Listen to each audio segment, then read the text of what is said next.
আজ থেকে ১৭ বছর আগে ময়মনসিংহ পৌরসভার কাশর এলাকার ইটখোলায় রেল লাইনে একটি পরিবারের ৯ সদস্য একসাথে আত্মহত্যা করেছিলেন। আলোচিত সেই ঘটনা নিয়ে চিত্রনাট্যে তুলে আনেন পরিচালক ভিকি জাহিদ। গেল ৩ বছর ধরে দৃশ্য ধারণ সহ নানা কাজ সেরেছেন তিনি, কিন্তু কাজ শেষ করতে পারছিলেন না। বহু বাধা পেরিয়ে এবার সেই চিত্রনাট্যের সিরিজ আলোর মুখ দেখতে চলেছে।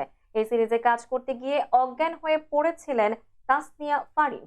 ফারিন বলেন, এই কাজটি করার সময় বেশ কিছু দুর্ঘটনার শিকার হয়েছিলাম। এক পর্যায়ে মনে প্রশ্ন জাগে, কাজটি করা আমার ঠিক হচ্ছে কি না।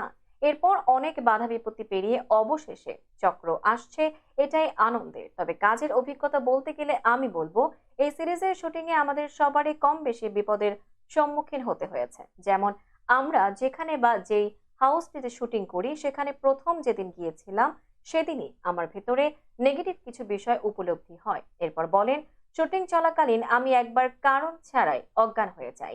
এরপর আমাদের নির্মাতা ভিকি ভাইয়ার পা ভেঙে যায়। তারপর শুটিং চলাকালীন আমি প্রতিনিয়ত দুঃস্বপ্ন দেখতে থাকি।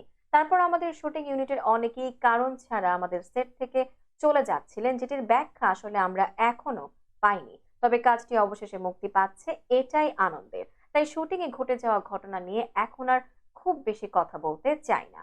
সবশেষ আপনাদের কাছে আমার একটা অনুরোধ, চক্র ওয়েব সিরিজটি দেখবেন, কারণ এই কাজটি আমরা অনেক পরিশ্রম করে করেছি, যা বোঝার জন্য অবশ্যই এটি দেখতে হবে। আশা করি হতাশ হবেন না।